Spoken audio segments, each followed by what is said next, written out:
नमस्कार मित्रों, स्वागत करता हूँ आप सबों का यूपीएससी के आंसर की के साथ। जैसा कि आप सबों को पता है कि आज यूपीएससी 2021 की पहली परीक्षा यानी कि पीटी प्रिलिमिनरी टेस्ट हुआ। आशा है कि आप सबों ने इसका उत्तर बहुत अच्छे ढंग से दिया होगा। अब तक के यूपीएससी के one of the toughest questions में से एक, जो कुछ भी पूछा गया है, जिनकी तैयारी अच्छी होती है उनके लिए प्रश्न चाहे कितने भी टफ हों वो आसान ही लगते हैं। पर यूपीएससी के क्वेश्चन हमेशा ही बहुत ही क्लिष्ट होते हैं और आप सबों को यूट्यूब के माध्यम से और अन्य इंटरनेट के माध्यम से इसके आंसर की मिल ही रहे होंगे। अलग अलग विद्वान अपने तरीके से एनालिसिस कर रहे हैं और सबको अधिकार है कि वो अपने तरीके का एनालिसिस आपके समक्ष प्रस्तुत करें। फिजिबिलिटी बहुत ज़्यादा नहीं है और झारखंड में जमशेदपुर के जितने भी छात्र थे वो जनरली रांची में जाकर उन्होंने एग्ज़ाम दिया है। कोरोना काल में परिस्थितियाँ आज भी बहुत अच्छी नहीं हैं। यूपीएससी ने ये परीक्षा एक्सटेंड की थी जैसे आप सबको को पता है, और सेकेंड वेव में बहुत लोग एग्ज़ामिनेशन फॉर्म भर भी नहीं पाए थे। इन सारे विषयों पर पहले भी बहुत सी चर्चाएं हो चुकी हैं और इतने कठिन समय में भी जिन्होंने अपनी परिस्थिति को बहुत ही अनुकूल रखा और पूरे विश्वास के साथ, उम्मीद के साथ और मेहनत के साथ जिन्होंने इस परीक्षा को भरा और जो इस प्रयास को देने में सफल हुए, मैं उन सभी सफल अभ्यर्थियों का अभिनंदन करता हूं कि आपने इतनी मुश्किल से इस परीक्षा में सहभागिता दिखाई। ये अपने आप में एक अचीवमेंट है। जीत और हार, जैसा कि मैंने कहा, ये जीवन का एक अंग है और प्रयास करना आवश्यक है। तो एनालिसिस करते हैं हम यूपीएससी 2021 के प्रश्नों का और मैं कोशिश करूँगा कि अलग अलग खंडों में इसका आंसर आपके समक्ष प्रस्तुत करूँ और छोटे छोटे एक्सप्लेनेशन अगर ज़रूरी हुआ तो उसे अलग खंडों में जोड़ता जाऊँ। जैसा कि आप स्क्रीन पर देख सकते हैं कि परीक्षण पुस्तिका अनुक्रम ए यानी कि ए बुकलेट जिनके पास है, हमारे पास अभी उसी सीरीज़ की ये बुकलेट उपलब्ध है, तो आप अकॉर्डिंगली क्वेश्चंस मिला लें। 200 नंबर की ये परीक्षा थी, 100 अंक का प्रश्न पूछा गया था। सारी जानकारियाँ आपके पास होगी। जल्दी से हम प्रयास करते हैं कि प्रश्नों की ओर बढ़ें। तो पहला प्रश्न जो पूछा गया था अंग्रेजी माध्यम में, क्षमा कीजिएगा, हो सकता है कि हिंदी माध्यम भी अवश्य मिला हो, मेरे पास अभी हिंदी माध्यम का क्वेश्चन नहीं है, तो आइए अंग्रेजी में ही डिस्कस करते हैं। The first question was consider the following statements. The Governor of the Reserve Bank of India, that is RBI, is appointed by the central government. Next statement. Certain provisions in the Constitution of India give the central government the right to issue directions to the RBI in public interest. And number 3, the Governor of the RBI draws his power from the RBI Act. देखिए, ये बहुत ही सीधा सा प्रश्न है। आप section 2 अगर देखें, certain provisions in the constitution of India give the central government the right to issue directions to the RBI in public interest.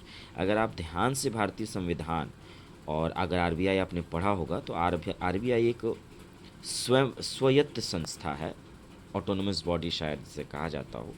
तो मेरे हिसाब से केंद्र सरकार से डायरेक्शंस तो नहीं मिलना चाहिए, वरना ये केंद्र के अधीन हो जाएगी।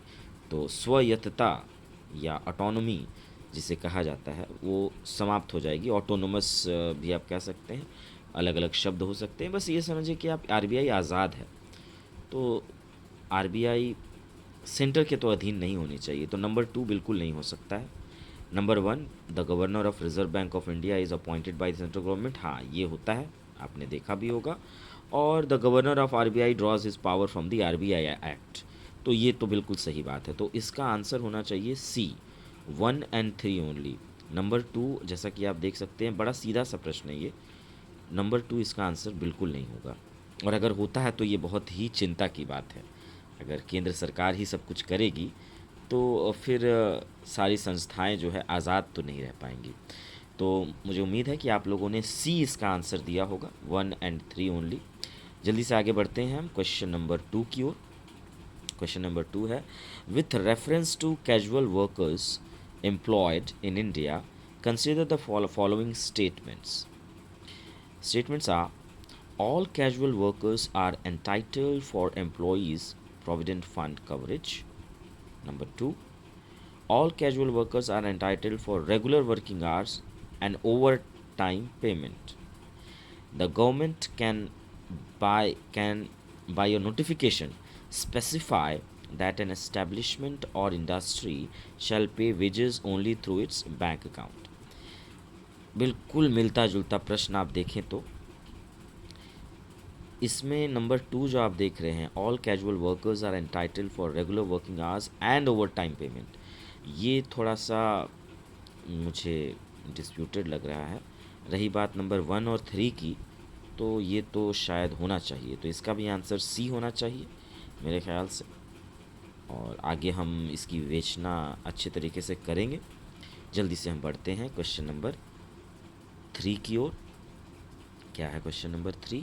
जी, क्वेश्चन नंबर 3 है कि which among the following steps is most likely to be taken at the time of an economic recession, यानी कि राष्ट्रीय आर्थिक मंदी जिसे कहते हैं आप, अगर आर्थिक मंदी आ जाए भारत में तो क्या हो सकता है। देखिए, अभी आर्थिक मंदी आई भी थी, आपने देखा होगा। धारा 360 हालांकि लगाई नहीं गई, और अगर धारा 360 लगती तो ये आर्थिक आप समझ सकते हैं आपातकाल की घोषणा होती भारत सरकार की ओर से। मगर बहुत ही चतुरता से भारत सरकार ने 360 नहीं लगाया, वरना त्राही त्राही मच जाती। बहुत ही आसान सा ये क्वेश्चन हो सकता है, अगर आप 360 के बारे में जानते हैं तो चलिए हम आंसर खोजने की कोशिश करते हैं। तो which among the following steps is most likely to be taken at the time of an economic recession?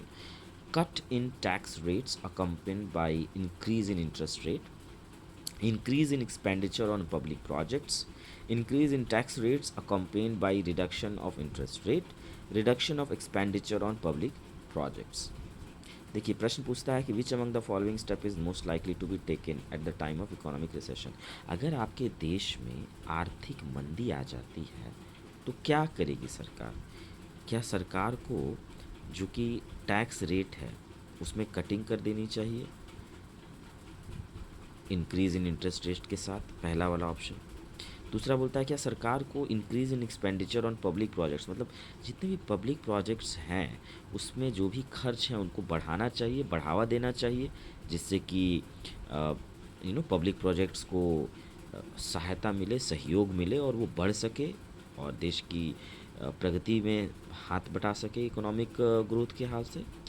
या फिर increase in tax rates accompanied by reduction of interest rate, मतलब टैक्स बढ़ा देना चाहिए लगातार। या reduction of expenditure on public projects, मतलब public projects में जो भी एक्सपेंडिचर है उसको घटा देना चाहिए। देखिए, अगर आप देश की आर्थिक परिस्थिति अच्छी करनी चाहते हैं तो आपको पब्लिक प्रोजेक्ट्स पे एक्सपेंडिचर तो इंक्रीज़ करना चाहिए मेरे हिसाब से।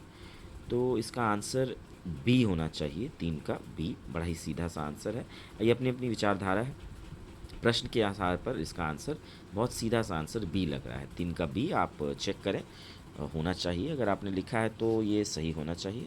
जल्दी से हम आगे बढ़ते हैं चौथे प्रश्न की ओर। चौथा प्रश्न जैसा कि आप देख सकते हैं, consider the following statements, other things remaining unchanged, market demand for a good might increase if price of its substitute increases, price of its complement increases, the good is an inferior good and income of the consumers increases, its price falls. So economics से आप देख सकते हैं back to back questions हैं, बहुत ज़्यादा प्रश्न दिख रहे हैं और बड़े क्लिष्ट भी हैं। तो चलिए, बोल रहा है कि other things remaining unchanged, market demand for a good might increase. अगर सारी चीज़ों को अनचेंज्ड यानी कि बदला ना जाए तो मार्केट का जो डिमांड है for a good might increase होगा। कैसे? Price of it's substitute increases, मतलब कि प्राइस ऑफ द सब्सटीट्यूट जो उसका है वो बढ़ जाता है। हाँ ठीक है, अच्छी बात है। और price of its complement increases होना नहीं चाहिए। The good of an inferior good and income of the consumers increases नहीं होना चाहिए। इट्स प्राइस फॉल्स हो सकता है। तो एक और चार तो देखिए होगा ही, इसमें कोई शक नहीं है कि एक और चार तो होना चाहिए। दो और तीन में थोड़ा सा कन्फ्यूजिंग लग रहा है। इकोनॉमिक्स के विद्वान इसको अच्छे से एक्सप्लेन करेंगे मेरे हिसाब से। अगर हम ए के साथ जाएं तो ज़्यादा सेफ माना जा सकता है। जल्दी जल्दी से हम बढ़ते हैं पांचवें प्रश्न की ओर। मैं कम से कम कोशिश करूंगा कि कम से कम 10 प्रश्न जल्दी से एक्सप्लेन कर दूं और फिर हम अगले पार्ट में आगे का डिस्कशन करेंगे। चलिए अगले प्रश्न की ओर। With reference to urban cooperative banks in India consider the following statements. अर्थात कि urban cooperative bank of India जो है उसकी आधार को लेते हुए हम इन स्टेटमेंट्स पर विवेचना करेंगे, सोचेंगे कि आखिर क्या सही होना चाहिए। They are supervised and regulated by local boards set up by the state governments. Disputed है, ऐसा तो नहीं होना चाहिए। They can issue equity shares and preference shares. भाई बिल्कुल इक्विटी शेयर्स तो मिल सकता है अर्बन कोऑपरेटिव बैंक से, आपने पढ़ा होगा इकोनॉमिक्स में, मिल सकता है, ये चांसेस है। बात आती है नंबर 3 की। They were brought under the purview of the banking regulation act 1949 through an amendment in 1966। हाँ, ये तो हो चुका है। रेगुलेशन तो आपने पढ़ा ही होगा, बैंकिंग रेगुलेशन एक्ट 1949। तो ये जो 66 का अमेंडमेंट था उसमें कोऑपरेटिव बैंक का ये आना तो चाहिए। तो देखिए 2 और 3 तो लग रहा है कि होगा। और रही बात 1 की, तो भाई ये डिस्प्यूटेड लग रहा है। 2 एंड 3 इसका आंसर होना चाहिए। 5 का आंसर होगा बी, सेट 1 का। आप क्रॉस चेक करें और इकोनॉमिक्स के विद्वान अपने एक्सप्लेनेशन के साथ आएंगे। मैं भी कोशिश करूंगा कि कुछ अच्छी रेफरेंस बुक से बेहतर एक्सप्लेनेशन आपके पास लेके आऊँ। अगले प्रश्न की ओर बढ़ते हैं। Indian government bond yields are influenced by which of the following actions of the United States Federal Reserve, actions of the Reserve Bank of India, inflation and short term interest rates. देखिए economics का प्रश्न है ये, जिसमें पूछना चाह रहा है कि इंडियन गवर्नमेंट बॉन्ड जो होते हैं ये किससे इन्फ्लुएंस्ड हो सकते हैं। आप सीधी बात समझिए, देखिए भारत में जितने भी बॉन्ड हैं उसका इन्फ्लुएंस यूनाइटेड स्टेट्स के फेडरल रिजर्व से होता ही है, बिल्कुल होता है। और अगर रिज़र्व बैंक ऑफ इंडिया जो भी रेपो रेट ऊपर नीचे करती है, जो भी एक्शंस लेती है रिज़र्व बैंक ऑफ इंडिया, उससे तो डायरेक्टली लगेगा ही भाई, क्योंकि भारत का है। और inflation and short term interest rates, तो इन्फ्लेशन जो भी महंगाई दर बढ़ती है और जितना भी शॉर्ट टर्म इंटरेस्ट रेट में फ्लक्चुएशंस आता है, इसके हिसाब से तो बॉन्ड यील्ड में प्रॉब्लम या इन्फ्लुएंशियल वो होगा ही, उसको ऊपर नीचे करेगा। देखिए 2 एंड 3 100% होना चाहिए भारत के परिप्रेक्ष्य में।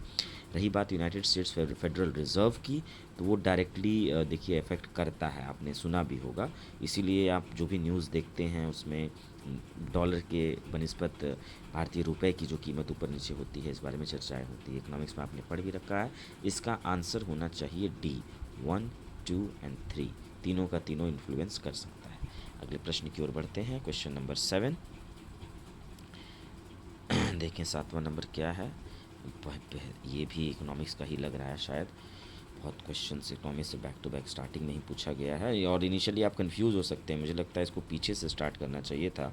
सेट ए शुरू में ही इकोनॉमिक्स के क्वेश्चन काफ़ी क्लिष्ट हो जाते हैं, कॉन्फिडेंस डाउन करने के लिए ये क्वेश्चंस होते हैं।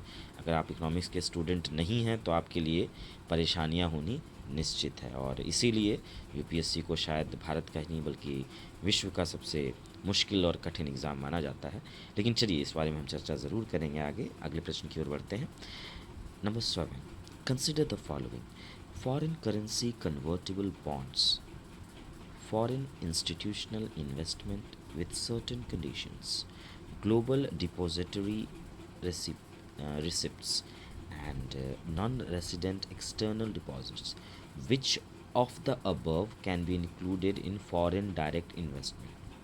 चलिए, तो पूछा गया कि फॉरेन डायरेक्ट इन्वेस्टमेंट में एफडीआई की बात कर रहे हैं, है ना जी। एफडीआई में इसमें में से क्या इंक्लूड किया जाएगा। चलिए, फॉरेन करेंसी कन्वर्टेबल बॉन्ड्स होना चाहिए, होना चाहिए या नहीं होना चाहिए, ये तो नहीं होना चाहिए। Foreign institutional investment with certain conditions नहीं होना चाहिए। ग्लोबल डिपॉजिटरी रिसिप्ट्स ये हो सकता है, ये तो हाँ बिल्कुल हो सकता है। और नॉन रेसिडेंट एक्सटर्नल डिपॉजिट्स, ये नॉन रेसिडेंट नहीं होना चाहिए शायद। तो देखिए तीन तो होगा ही, तीन तो होगा ही, चार नहीं होना चाहिए शायद। इसका आंसर तीन ही होना चाहिए मेरे हिसाब से, तो आई थिंक इसका आंसर बी होगा। इसका आंसर बी कंसिडर करते हैं। एक्सप्लेनेशन के लिए रेफरेंस भी देखा जाएगा। जल्दी जल्दी आगे बढ़ते हैं आठवें प्रश्न की ओर। आठवां प्रश्न है, consider the following statements. The effect of devaluation of a currency is that it necessary improve the competitiveness of the domestic exports in the foreign markets, increase the foreign value of domestic currency, improve the trade balance। देखिए बड़ा सीधा सा प्रश्न है ये कि the effect of devaluation of currency is that it necessary. तो अगर हम करेंसी को डिवैल्यूड कर दें, जैसे कि आपने सुना होगा कि चाइना अपनी करेंसी को डिवैल्यू करके करीब करीब आप देखा जाए तो 30-35 रुपए के आसपास रहता है। वो कोई 100-150 रुपये दिनार की तरह, 250 रुपये या फिर पाउंड की तरह 100 रुपये नहीं कर देता है। वो उसकी करेंसी को वो डिवैल्यूड करता रहता है। तो क्यों करता है, इसकी क्या वजह हो सकती है? Improves the competitiveness of the domestic exports in the foreign market, यानी कि अंतर्राष्ट्रीय बाज़ार में एक अधिकार प्राप्त करने के लिए और कंपैटिटिव यानी कि प्रतिस्पर्धा में रहने के लिए, किसे? डोमेस्टिक एक्सपोर्ट्स को, यानी कि अपने घरेलू जो उसके एक्सपोर्ट्स हैं, आपके जो घरेलू प्रोडक्ट हैं, घर में बनी वस्तुएं हैं, उसको फॉरेन मार्केट में अगर आप रखना चाहते हैं और आप अपना जो प्रतिस्पर्धा है उसको ज़्यादा बेहतर करना चाहते हैं, इम्प्रूव करना चाहते हैं आप, तो जाहिर बात है आप डिवैल्यू करिएगा ना करेंसी को। चाइना कर ही रहा है, देख ही रहे हैं आप। इसका आंसर वन होगा, बिल्कुल इसमें कोई शक नहीं। Increase the foreign value of domestic currency, कोई मतलब नहीं बनता है इसका। इम्प्रूव द ट्रेड बैलेंस, कोई मतलब नहीं है इसका। इसका आंसर ए होगा। आठवां का वन, चाइना इसका एग्जाम्पल है, आप जानते ही होंगे। तो जल्दी से हम चलते हैं अगले प्रश्न की ओर। दो प्रश्न हम और करेंगे, ज़्यादा नहीं, और मैं अगले वीडियो में फिर से 10 या 15 प्रश्नों का एक्सप्लेनेशन देख के आपके पास आऊँगा। चलिए जल्दी जल्दी से हम 10वें प्रश्न की ओर जाते हैं। क्वेश्चन नंबर 10 कौन सा है, माफ़ कीजिएगा 8वां था तो 9वां आएगा ये। चलिए 9वें प्रश्न को हम पढ़ते हैं, क्या है। 9वां प्रश्न कहता है कि which one of the following effects of creation of black money in India has been the main cause of worry to the government of India. आपने प्रश्न समझ ही लिया होगा, क्या कहना चाह रहा है ये। प्रश्न ये कहना चाह रहा है कि काला धन जो है भारत में, वो main cause of worry to the government of India, Bharat के सरकार के लिए सबसे बड़ा डर या परेशानी का सबब है, रह चुका है, रहता आ रहा है। हैज़ बीन यानी कि प्रेजेंट परफेक्ट कंटिन्यूअस की बात हो रही है, आता जा रहा है। तो ये क्यों है, क्या इसका कारण, मतलब क्या है, इससे होता क्या है? क्या इससे diversion of response to the purchase of real estate and investment in luxury housing है, यानी कि रियल एस्टेट में ख़रीदारी और लग्जरी हाउसिंग की बात है? देखिए ऐसा नहीं है। आगे अगर बढ़ें, investment in unproductive activities and purchase of precious stones, jewelleries, gold, क्या ऐसा है? जी बिल्कुल नहीं है। Large donations to political parties and growth of regionalism, क्या ऐसी बात है? तो ऐसी बात नहीं है, इस पर कमेंट नहीं किया जा सकता है। मैं इकोनॉमिक्स की बात कर रहा हूँ, यहाँ पर जनरल पॉलिटिक्स के ऑप्शंस दिए हुए हैं, बहुत ही कलिज। चलिए डी पढ़ते हैं। Loss of revenue to the state exchequer due to tax evasion. देखिए जब हम बात इकोनॉमिक्स की करते हैं तो वहाँ पर भावनाएं निहित नहीं होती हैं, वहाँ पर नंबर्स की बात होती है। हमारी सरकार टैक्स से चलती है। कोई भी आदमी अगर ब्लैक मनी यानी कि काला धन रखेगा, उससे सरकार को क्या नुकसान है? सरकार को फ़ायदा है एक ही चीज़ से, टैक्स से, और सरकार को नुकसान किससे है? टैक्स से। अगर आपके स्टेट के एक्सचेकर में टैक्स ही नहीं आ रहा है, रेवेन्यू गिर रहा है, लॉस हो रहा है, तो भाई जाहिर बात है ना, यही तो ब्लैक मनी से होता है। तो which of the following effects of creation of black money in India has been the main cause of worry to the government of India. ये है लॉस ऑफ रेवेन्यू। किसकी वजह से? टैक्स इवेजन जो होता है, जो है कर की चोरी जो होती है, लोग जो कर की चोरियाँ करते हैं। बड़ा सीधा सा आंसर है, मेरे हिसाब से तो बहुत आसान प्रश्न है ये।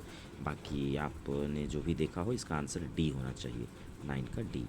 चलिए आगे बढ़ते हैं हम अपने आज के आखिरी प्रश्न की ओर, जो है question number 10। Which of the following is likely to be the most inflationary in its effects.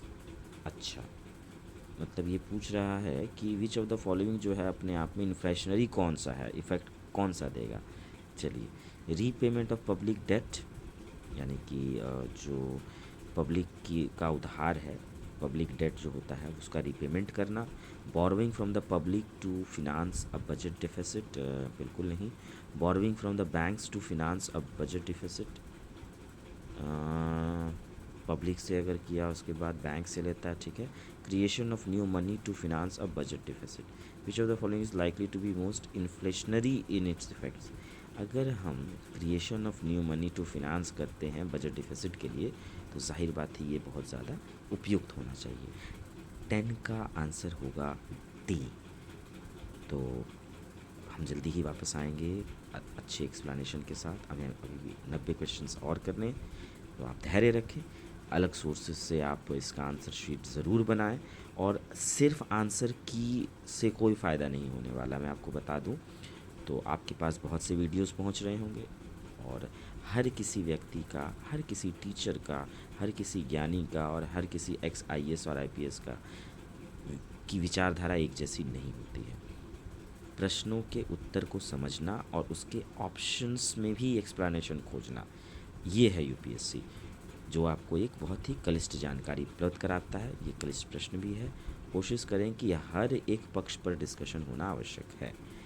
और रही बात आंसर शीट की, तो कुछ दिनों में UPSC आंसर शीट ले ही आएगी। चाहे कोई भी यूट्यूबर हो, चाहे कोई भी टीचर हो, चाहे वो कुछ भी आंसर दे दे, अगर उसको UPSC गलत बोलती है तो वो गलत है, ये आप सब पहले भी जानते हैं। तो हम प्रयास करेंगे अच्छे एक्सप्लेनेशन के साथ बाकी 90 प्रश्नों के उत्तर लेके हाजिर होने की। अभी के लिए इतना ही। UPSC और BPSC की आप तैयारी करते रहें, इसी तरह पढ़ते रहें, बढ़ते रहें और स्वस्थ रहें। धन्यवाद।